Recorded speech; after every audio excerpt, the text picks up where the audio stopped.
8절로 10절에 보면 사울은 사무엘이 정한 기한대로 이레 동안을 기다렸으나 사무엘이 길갈로 오지 아니하매 백성이 사울에게서 흩어지는지라. 사울이 이르되 번제와 화목 제물을 이리로 가져오라 하여 번제를 드렸더니 번제 대기를 마치자 사무엘이 온지라. 사울이 나가 맞으며 문하매 그랬습니다.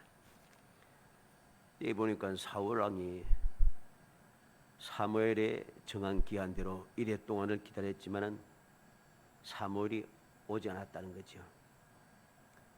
그래서 그는 번제와 화목제를 하나님 앞에 드렸습니다. 번제와 화목제를 드리자마자 또 사무엘이 도착했다는 거죠. 그는 왜 사울은 기다리지 못하고 먼저 번제와 화목제를 드렸는가? 앞에 6절로 7절에 보면 이스라엘 사람들이 위급함을 보고 절박하여 굴과 숯불과 바위 틈과 은밀한 곳과 웅덩이에 숨으며 어떤 히브리 사람들은 요단을 건너 갓과 길앗 땅으로 가되 사울은 아직 길갈에 있고 그를 따른 모든 백성은 떨더라 그랬습니다. 블레셋과 싸우기 위해서 모였는데 이스라엘 사람들은 그 싸움을 앞두고 절박하였다는 것이죠. 그것이 위협하고 절박했다 그랬습니다. 왜 이러한 일이 일어났는가? 하나님께서 함께 하셨던 은혜를 까마득하게 잊어버린 거예요. 쉽게 말하면 바울 사도가 말한 대로 하나님의 은혜를 헛되이 받은 거죠. 왜 헛되이, 무엇을 헛되이 받았느냐? 우리는 앞에서 우리가 무엇을 보았습니까? 하나님께서 여기까지 도우셨다. 에베네셀의 역사를 보았잖아요. 에베네셀의 역사는 지금 오늘 본문에는 싸우려고 모였습니다. 그리고 에베네셀의 역사는 싸우려고 모인 것이 아니고 하나님 앞에 회개하고 하나님만을 섬기기 위하여 하나님 앞에 제사 드리고 회개하기 위하여 모였어요. 싸움 생각도 안 하고 모였는데 블레셋이 쳐들어오고 쳐들어왔을 때 하나님의 절대적인 은혜로 이스라엘 백성들은 싸움 준비도 없이 싸움할 수 있는 그 전쟁 도구도 없이 이겨낼 수 있었어요. 왜 이겼습니까? 여호와께서 함께 하셨다는 거죠. 여호와께서 함께 하셔서 큰 우레를 바라시고 블레셋 사람들로 하여금 정신없게 했다는 거죠. 그들이 이스라엘 앞에서 다 도망가기 시작합니다. 그리고 하신 말씀이 무엇입니까? 사무엘이 사는 날 동안에 여호와께서 블레셋을 막으셨다는 거죠. 주의 대역들을 막으셨다는 겁니다. 다시는 블레셋이 침범하지 못했다. 그러면 오늘 이 말씀을 보면 그 말씀하고 다르잖아 그럽니다. 그러나 우리는 항상 결론을 봐야 됩니다. 블레셋이 싸우려고 왔다고 해서 하나님께서 그들 약속 말씀하신 대로 블레셋이 이스라엘 백성들을 처음 물리치고 승리할 수 있는 것은 아니에요. 그런데 그들이 왜 이러한 일을 당했는가? 믿음이 없다는 거죠. 그러다 보니까 사울왕은 사울왕대로 이스라엘 백성들 이스라엘 백성들로 6절로 7절에 뭐라 했습니까? 이스라엘 사람들의 위급함을 보고 절박하여 굴과 숲풀과 바위틈과 은밀한 곳과 웅덩이에 숨으며 어떤 히브리 사람들은 요단을 건너 갓과 길앗 땅으로 가되 사울은 아직 길갈에 있고 그들을 따르는 모든 백성은 떨더라. 지금 이스라엘 백성들의 그 상황, 그들의 마음의 자세, 이게 참 엉망진창이에요. 하나님께서 에베네셀의 역사가 일어난 지 얼마 되지도 않았는데 그들이 블레셋 사람들이 군사들을 보고서는 그냥 절박하였다. 위급해 보이고 절박한 마음이 생기고 그래서 뭐라고 합니까? 그들은 온 사방으로 도망가기 시작합니다. 굴과 숯불과 바위 틈과 은밀한 곳에 웅덩이에 숨으며 숨기 시작하는 거예요. 어떤 사람은 또 멀리 도망가 버리면 요단을 건너서 각각 길르앗 땅으로 가되 강 건너편으로 도망가 버립니다. 그리고 사울 왕과 함께한 백성들도 어떻습니까? 모든 백성은 떨더라. 그냥 무서워 떨고 있어요. 이러한 상황에 놓였으니 사울 왕은 기다리지 못하고 하나님 앞에 자기 마음대로 번제와 화목제를 드렸다.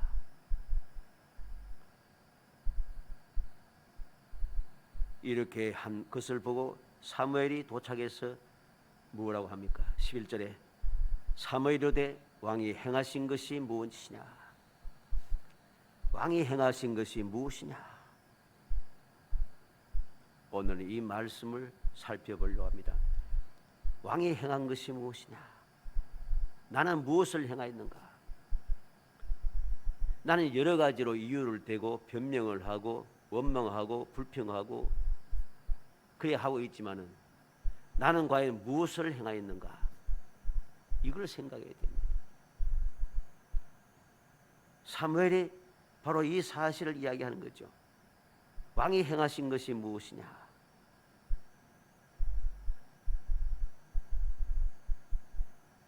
오늘 이 말씀을 통해서 다시 한번 나 자신을 살피고 사무엘을 통하여서 왕이 한 것, 사울 왕이 한 것이 무엇이 잘못되었는가, 그리고 결말이 어떠한가 하는 것을 살펴보므로 우리가 아직도 기회가 있을 때에 나 자신의 마음, 생각, 사고방식 이 모든 것을 온전하게 세우는 행한 것이 무엇이냐 물을 때에 내가 주님의 말씀대로 행하였나이다 말할 수 있는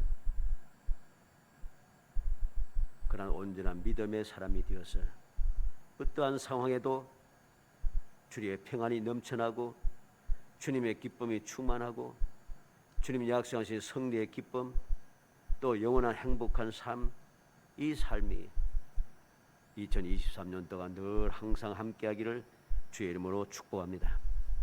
먼저 왕이 행한 것이 무엇이냐? 망령 때에 행하였다고 그랬습니다. 사울 왕은 이야기합니다. 백성은 내게서 흩어지고 11절 12절이죠. 백성은 내게서 흩어지고 당신은 정한 날에 안에 오지 아니하고 블레셋 사람은 믹마스에 모였음을 내가 보았으므로 이에 내가 이르기를 블레셋 사람들이 나를 치러 길갈로 내려오겠거늘 내가 여호와께 은혜를 간구하였지 못했다 하고 부득이하여 번제를 드렸나이다. 무엇을 행하였냐 했더니 사울 왕이 하는 것이 무엇입니까? 나는 이렇게 했습니다. 얼핏 들으면은 이게 인간적으로 보고 인간적으로 생각하고 인간적으로 판단하면은 사울 왕이 잘못한 게 없어요. 문제가 뭐냐 하면은 사울 왕은 일반 사람이 아니란 것입니다. 하나님께서 특별하게 택하여 기름 부어 이스라엘 왕이 되게 한 사람. 어느 왕입니까? 하나님의 택한 백성 이스라엘의 왕입니다.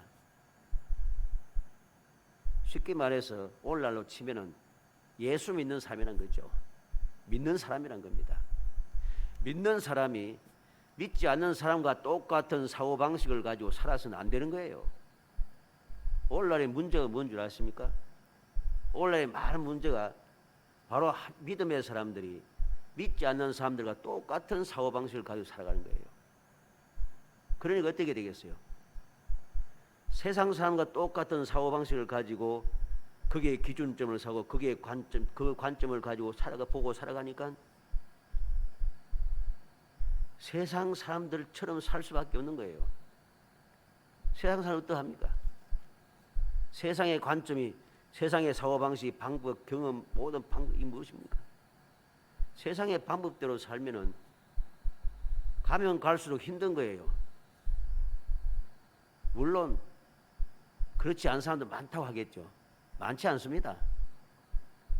세상에서도 이 통계가 있잖아요. 아무리 세상이 힘들다 해도 위에 1%, 이런 사람은 힘들지 않다는 거예요. 지금 우리가 경제적으로 힘들다고 이해하지만은 저 위에 있는 사람들은 전혀 힘들지 않습니다. 누가 힘들어요? 아무것도 없는 사람, 일반 사람들만 힘든 거지. 우리는 어떤 사람입니까? 저 위에 있는 상위 1%보다 더 뛰어난 사람입니다. 왜? 우리는 하나님의 자녀잖아요. 하나님의 자녀는 세상 사람 1%보다 더 뛰어난 사람이에요. 근데 우리는 그 사실을 망각하고 세상 사람들의 그 1%까지도 올라가지도 못하면서 일반적인 세상 사람들과 똑같은 사고방식을 가지고 살아가니 일반적인 사람과 똑같은 삶을 살 수밖에 없는 거예요. 그래서 사울왕은 자기의 신분을 망각하고 위치를 망각하고 부득이하여 블레셋 사람이 싸우려고 지금 내려올 텐데 이 사울왕이 말하는 말을 들은 인간적인 생각, 세상적인 생각으로 볼 때는 합당한 이야기예요. 그래서 사람들은 이것을 보고서 사울왕이 잘못하지 않았는데 왜 하나님께서 저렇게 하는가? 왜 사무엘은 저렇게 책망하는가? 이렇게 이야기합니다. 심지어는 믿음의 사람이라고 하는 사람들조차도 그렇게 판단합니다. 여기에 심각한 문제가 있는 거예요. 아닌 것입니다. 정말로 그렇게 생각했다면, 그는 올바른 세상의 방법대로 그렇게 생각했다면 세상의 방법대로 해야죠. 하나님의 말씀대로 하지도 않으면서 부득이 했다고 이야기하는 것은 틀린 말이에요. 세상의 방법이 무엇입니까? 무턱대고 싸우러 가든지 돈을 주어서 다른 잘 싸우는 사람들을 불러오든지, 안 그러는데 우리 못 이기겠으니까 먼저 가서 우리가 잘못했다 항복해야죠. 이게 세상의 방법이지. 근데 그 방법도 취하지 않으면서 마치 믿음이 좋은 것처럼 행동했다는 거죠. 이것을 망령되이 행했다 하는 것입니다. 망령되이 행했다. 그럼 무엇이 망령됩니까? 하나님 여호와의 명령을 지키지 아니하였다. 13절 중간에 이야기했죠. 왕의 하나님 여호와께서 왕에게 내리신 명령을 지키지 아니하였도다. 이게 문제인 거예요. 하나님께서 명하신 것을, 어떤 하나님? 여호와께서, 하나님 여호와께서 언약을 세우시고, 다시 말해서 사울왕을 택하여 부르시고 그에게 기름을 부어서 이스라엘의 첫 번째 왕을 세우시고 이스라엘 백성들이 영원히 다스릴 왕권을 주었는데, 그 하나님과 맺은 언약, 그것을 거역했다는 것입니다. 하나님의 명령을 지키지 아니했는 것, 이게 망령된 것입니다. 하나님께서 세우시고 하나님께서 약속하시고 하나님께서 명령하셨는데 어떻게 그 명령을 거역할 수 있는가? 세상에서는 이러한 사람들을 뭐라 합니까? 배은망덕한 사람이라 합니다. 배은망덕한 사람이래요. 사울왕이 우리가 볼 때에 사울왕은 절대로 왕이 될 수 있는 사람이 아니었어요. 뭐 대단한 사람이었습니까? 아닙니다. 근데 하나님께서 그를 택하셔서 이스라엘의 첫 번째 왕이 되게 하셨다는 거죠. 그런데 그는 시간이 지날수록, 시간이 많이 지나지도 않았습니다.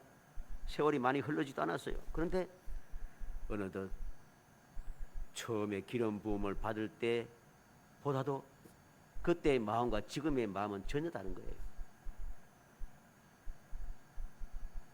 그래서 그는 하나님 여호와께서 왕에게 내리신 명령을 지키지 아니했다. 이게 망령된 겁니다. 왜 지키지 않았습니까? 믿지 않았다는 거죠. 의심했다는 것입니다. 믿었으면은, 하나님께서 명령한 것을 믿었으면은 기다리는 거예요. 이게 정상입니다.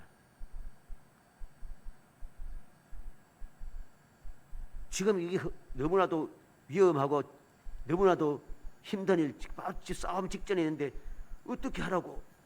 어떻게 하긴요? 사무엘이 왔잖아요. 바로 제사를 드리자마자 사무엘이 도착했잖아요. 아무 문제가 되지 않아요. 그는 불신과 의심으로 하나님의 명령을 지키지 않았다는 것, 이게 망령된 것입니다. 출애굽기 20장 7절에 너는 내 하나님 여호와의 이름을 망령되게 부르지 말라. 여호와는 그의 이름을 망령되게 부르는 자를 죄 없다 하지 아니하리라. 하나님께서는 모세를 호렙산 시내산 오를 부르시면서 십계명을 주시면서 직접 쓰시면서 하신 그 계명이 중에 하나가 바로 이 말씀이에요. 망령되에 이끌지 말라. 망령되에 부르지 말라는 거죠. 망령되에 부르지 말라는 거하고 오늘 여기에서 사울왕이 제사드리랑 무슨 상관이냐? 제사는 어떻게 드려요? 여호와의 이름을 부르면서 드립니다. 그냥 제사 막 짐승 잡아서 그냥 불만 태우는 게 제사 아니에요. 제사를 드리면서 여호와의 이름을 부르고 여호와께서 약속하신 대로 이루어 주시라 싸움에서 승리하기 위하겠다. 지금 사울왕이 왜 했어요? 백성들은 흩어지고 블레셋 사람은 싸우려고 지금 내려올 터인데 그래서 제사를 드렸다 하잖아요. 이것은 망령된 일이라. 여호와 이름을 망령되에 부르면서 제사 지내봐야 소용없다는 것이죠. 두 번째로 생각하는 것은 망령된 결과가 무엇이냐 하는 겁니다. 망령된 결과, 첫째는 왕의 나라가 길지 못할 것이라. 13절 하반절에서 14절 상반절에 기록합니다. 여호와께서 이스라엘 위에 왕의 나라를 영원히 세우셨거니와 지금은 왕의 나라가 길지 못할 것이라. 망령된 결과는 왕의 나라가 길지 못하다. 영원히 세우실 그 왕의 나라가 이제는 짧아졌다는 것이죠. 얼마나 답답한 노릇입니까? 하나님께서 영원히 누릴 수 있는 그 왕권을 그렇게 영원히 세우실 것인데 그가 하나님의 명령을 순종하지 않고 망령되 행함으로 나라가 길지 못하게 되어버렸다. 너무나도 답답한 일이지요. 두 번째 망령된 결과 무엇입니까? 여호와의 마음에 맞는 사람을 구하여 지도자로 삼으셨느니라. 14절 하반절입니다. 여호와께서 그의 마음에 맞는 사람을 구하여 여호와께서 그를 그의 백성의 지도자로 삼으셨느니라. 왕권이 다른 사람에게 넘어갔다는 거죠. 누구에게? 여호와의 마음에 맞는 사람에게. 여호와의 마음에 맞는 사람에게. 그가 누굽니까? 사무엘상 16장 1절에 여호와께서 사무엘에게 이르시되 내가 이미 사울을 버려 이스라엘 왕이 되지 못하게 하였거늘 내가 그를 위하여 언제까지 슬퍼하겠느냐? 너는 뿔에 기름을 채워 가지고 가라. 내가 너를 베들레헴 사람 이새에게로 보내리니 이는 내가 그의 아들 중에서 한 왕을 보았느니라. 하나님의 마음에 맞는 자를 베들레헴 사람 이새의 아들 중에서 보았다는 것이죠. 그래서 사도행전 13장 22절에 다윗을 왕으로 세우시고 정언하여 이르시되 내가 이새의 아들 다윗을 만나니 내 마음에 맞는 사람이라 내 뜻을 다 이루리라 하시더니 다윗을 만남에 하나님의 마음에 맞는 사람이었다 합니다. 우리는 항상 생각하고 또 생각이 됩니다. 행한 것이 무엇이냐? 나는 무엇을 행하였는가? 나는 무슨 생각을 가지고 행동했는가? 내가 행동하고 내가 생각한 것이 하나님의 뜻을 어기는 망령된 것은 아닌가? 망령된 행동을 하면은 하나님께서 내게 주신 은혜가 길지 못하다는 것. 내가 계속해서 받아야 할 그 하나님의 은혜를 다른 사람이 받게 된다는 것. 이게 바로 오늘 말씀의 교훈입니다. 그러면은 왜 이것이 문제가 되느냐? 하나님의 말씀을 지키지 않는 것이 왜 문제가 되느냐? 우리는 말씀을 통해서 그 내용들을 잘 알아야 됩니다. 사무엘상 15장 19절 23절에 보면 하나님께서 이 사울 왕에게 또다시 기회를 주십니다. 이 기회는 마지막 기회입니다. 그게 무엇이죠? 아말렉을 멸하라. 아말렉을 멸하라 그랬습니다. 그런데 사울 왕은 어떠했습니까? 아말렉을 멸하지 않고 왕도 살려두고 모든 좋은 것들은 다 남겨서 욕심물대로 취해서 재물을 쌓았습니다. 그리고 사무엘이 다시 찾아서 물으니 하나님께 제사 드리려고, 오늘도 제사 드렸다는 거죠. 하나님께 제사 드리려고 좋은 짐승들을 남겼습니다. 이렇게 합니다. 사무엘이 또 하는 말이 무엇입니까? 사무엘상 15장 19절 23절에 어찌하여 왕이 여호와의 목소리를 청종하지 아니하고 탈취하여 여기만 급하여 여호와께서 악하게 여기시는 일을 행하셨나이까? 사울이 사무엘에게 이르되 나는 실로 여호와의 목소리를 청종하여 여호와께서 보내신 길로 가서 아말렉 왕 아각을 끌어왔고 아말렉 사람들을 진멸하였으나 다만 백성이 그 마땅히 멸할 것 중에 가장 좋은 것으로 길갈에서 당신의 하나님 여호와께 제사하려고 양과 소를 끌어왔나이다 하는지라. 장소가 또 똑같아요. 길갈로 와서 길갈로 또 왔어요. 하나님의 말씀을 거역하고 또다시 길갈로 왔어요. 사무엘이 뭐라고 이야기합니까? 22절에 사무엘이 이르되 여호와께서 번제와 다른 제사를 그의 목소리를 청조하는 것을 좋아하심 같이 하시겠나이까? 순종이 제사보다 낫고 듣는 것이 순양의 기름보다 나으니 이런 거역하는 것은 점치는 죄와 같고 완고한 것은 사신 우상에 절하는 죄와 같음이라. 왕이 여호와의 말씀을 버렸으므로 여호와께서 왕을 버려 왕이 되지 못하게 하셨나이다. 마지막 기회조차 사울 왕은 이렇게 불순종함으로 다 버리는 것이죠. 이게 바로 망령된 것입니다. 시편 50편 7절 53절에 내 백성아 들을지어다 내가 말하리라 이스라엘아 내가 내게 정을 하리라. 나는 하나님이 곧 내 하나님이로다.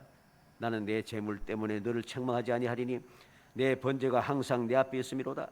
내가 내 집에서 수수나 내 우리에서 순념소를 가져가지 아니하리니 이는 삼림의 짐승들과 무산의 가축이 다 내 것이며 산의 모든 새들도 내가 아는 것이며 들의 짐승도 내 것이미로다.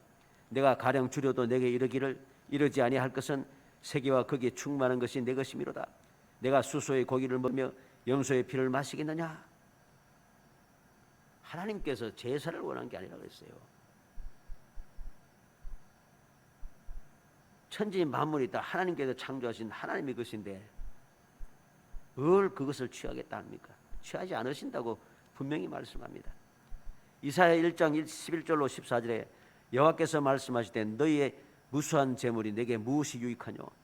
나는 순양의 번제와 살찐 짐승의 기름에 배불렀고 나는 수송아지나 어린 양이나 순념소의 피를 기뻐하지 아니하노라. 너희가 내 앞에서 보이러 오니 이것을 누가 너희에게 요구하였느냐? 내 마당만 밟을 뿐이니라. 헛된 재물을 다시 가져오지 말라. 분양은 내가 가정에 여기는 바요 월삭과 안식일과 대회로 모이는 것도 그러하니 성회와 아울러 악을 행하는 것을 내가 견디지 못하겠노라.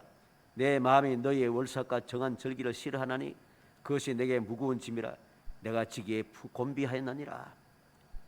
이스라엘 백성들이 범죄하면서 하나님의 말씀을 하나도 지키지 않으면서 말씀에 순종하지 않으면서 끝까지 절기를 지키고 제사를 드리는 것 하나님께 원하지 않는다 그랬어요.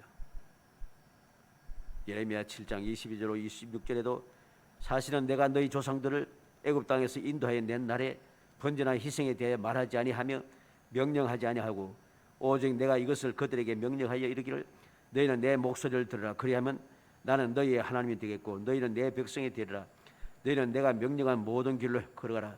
그리하면 복을 받으리라 하였으나 그들이 순종하지 아니하며 귀를 기울이지도 아니하고 자신들이 악한 마음에 깨와 완악한 대로 행하여 그 등을 내게로 돌리고 그 얼굴을 향하지 아니하였으며 그 너희 조상들이 애굽 땅에서 나온 날부터 오늘까지 내가 내 종 선지자들을 너희에게 보내되 끊임없이 보내었으나 너희가 나에게 순종하지 아니하며 귀를 기울이지 아니하고 목을 굳게 하여 너희 조상들보다 악을 더 행하였느니라.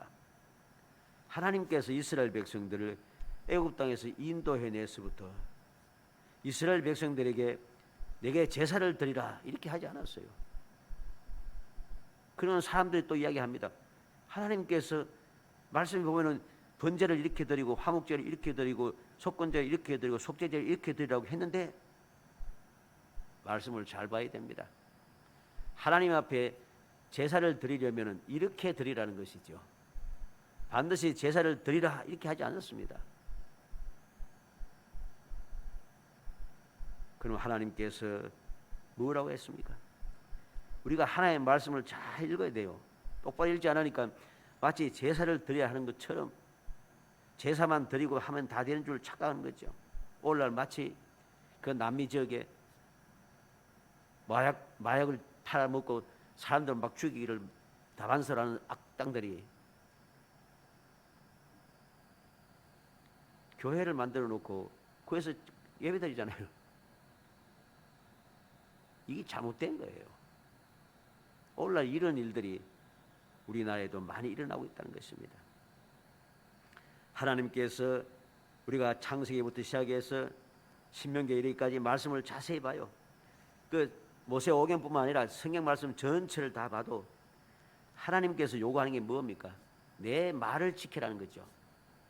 신명기 28장 1절로 2절에 내가 내 하나님 여호와의 말씀을 삼가 듣고 내가 오늘 내게 명령하는 것 하는 그의 모든 명령을 지켜 행하면 내 하나님 여호와께서 너를 세계 모든 민족에 뛰어나게 하실 것이라. 내가 내 하나님 여호와의 말씀을 청종하면 이 모든 복이 내게 임하며 내게 이르리니. 하나님께서 복을 약속하실 때는 무엇입니까? 제사를 잘 드리면 아닙니다. 항상 하나님의 계명, 하나님의 말씀, 하나님의 명령을 순종하면 복을 주겠다고 하시지 제사를 잘 드리면 복을 주겠다 하는 말씀이 없어요. 우리는 착각을 하는 거죠. 신명기 30장 15절로 16절에도 보라 내가 오늘 생명과 복과 사망과 화를 내 앞에 두었나니 곧 내가 오늘 내게 명령하여 내 하나님 여호와를 사랑하고 그 모든 길로 행하며 그의 명령과 규례와 법도를 지키라 하는 것이라. 그리하면 내가 생존하며 번성할 것이요 또 내 하나님 여호와께서 내가 가서 차지할 땅에서 내게 복을 주실 것임이니라. 어떻게 복을 줘요? 하나님의 말씀대로 살아가면은 그러면 복을 준다는 거예요. 내 생명이 길고 약속의 땅을 차지하고 모든 축복은 하나님의 말씀에 순종한 데 있어요. 예수님께서도 말씀합니다. 예수님께서도 세상에 계실 때 우리에게 분명히 말씀해 주었어요. 마태복음 22장 37절로 40절에 예수께서 이르시되 내 마음을 다하고 목숨을 다하고 뜻을 다하여 주 너희 하나님을 사랑하라 하셨으니 이것이 크고 첫째 되는 계명이요 둘째도 그와 같으니 내 이웃을 내 자손같이 사랑하라 하셨으니 이 두 계명이 온 율법과 선지자의 강령이니라. 예수님께서 첫째 되는 계명이 무엇입니까? 물을 때에 뭐라 합니까? 제사 드리고 어쩌고저쩌고 합니까? 아닙니다. 딱 한 가지, 하나님을 사랑하는. 어떻게 사랑합니까? 마음을 다하고 목숨을 다하고 뜻을 다하여 주 너희 하나님을 사랑하라 하셨으니 이게 첫째 계명이란 거예요. 둘째 계명도 내 이웃을 내 몸같이 사랑하는 것, 이게 둘째 계명이란 거죠. 계명이 무엇이면 결국 하나지요? 사랑이죠. 그러면 사랑이 무엇입니까? 요한복음 14장 15절에 너희가 나를 사랑하면 나의 계명을 지키리라. 내가 하나님을 사랑하면, 내가 예수님을 사랑하면 계명을 지키는 거예요. 우리는 착각을 해서는 안 됩니다. 요한복음 14장 23절 24절에 예수께서 대답하여 이르시되 사람이 나를 사랑하면 내 말을 지키니 내 아버지께서 그를 사랑하실 것이요 우리가 그에게 가서 거처를 그와 함께하리라. 나를 사랑하지 아니하는 자는 내 말을 지키지 아니하나니 너희가 듣는 말은 내 말이 아니요 나를 보내신 아버지의 말씀이니라. 하나님의 말씀을 듣는 자가 하나님을 사랑하는 자고 하나님을 믿고 경외하는 자고 그러한 자들을 하나님 사랑하셔서 그들과 함께 하신다는 겁니다. 우리는 명심해야 됩니다. 제사를 드리고 이것저것 제물을 많이 드리고 그게 문제가 아니고 그것은 하나님을 믿고 사랑하면 당연히 따라오는 것이지 그것이 주가 아니라는 소리입니다. 주객이 전도되어서는 안 됩니다.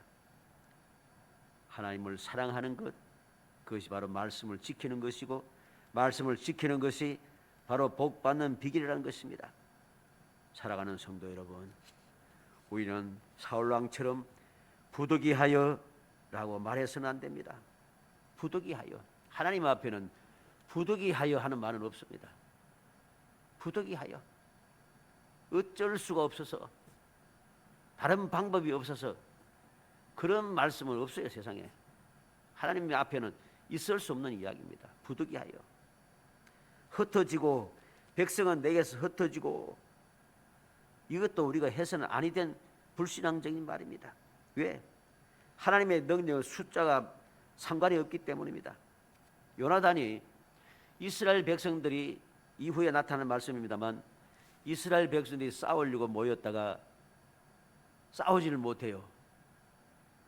근데 요나단이 하나님의 그 구원은 사람의 많고 적음에 있는 것이 아니다 하고서는 요나단이 자기 병기 맡은 자하고 두 사람이서 올라가잖아요. 올라가서 그들이 치기 시작할 때 블레셋 사람들이 다 흩어져 도망가기 시작하잖아요.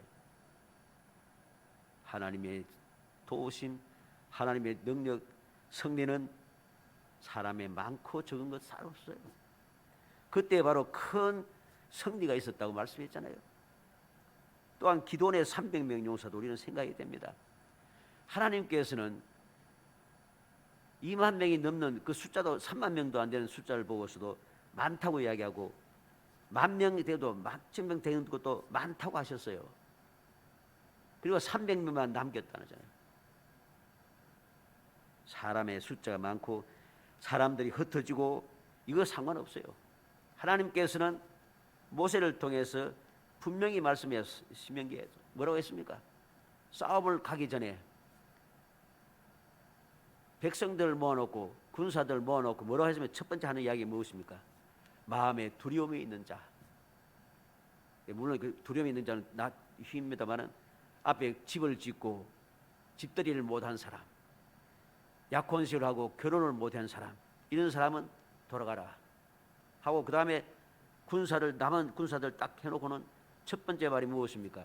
마음에 두려움이 있는 사람은 돌아가라. 두려움이 있는 사람 돌아가라 했어요. 두려운 사람, 흩어지는 사람 있어봐야 소용없는 거예요.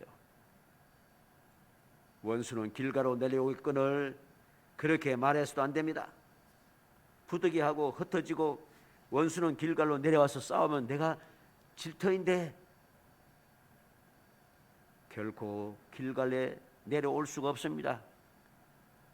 이 블레셋은 길갈로 내려올 수가 없습니다. 절대로 내려올 수 없도록 되어 있어요. 그런데 착각을 자꾸 하는 거죠.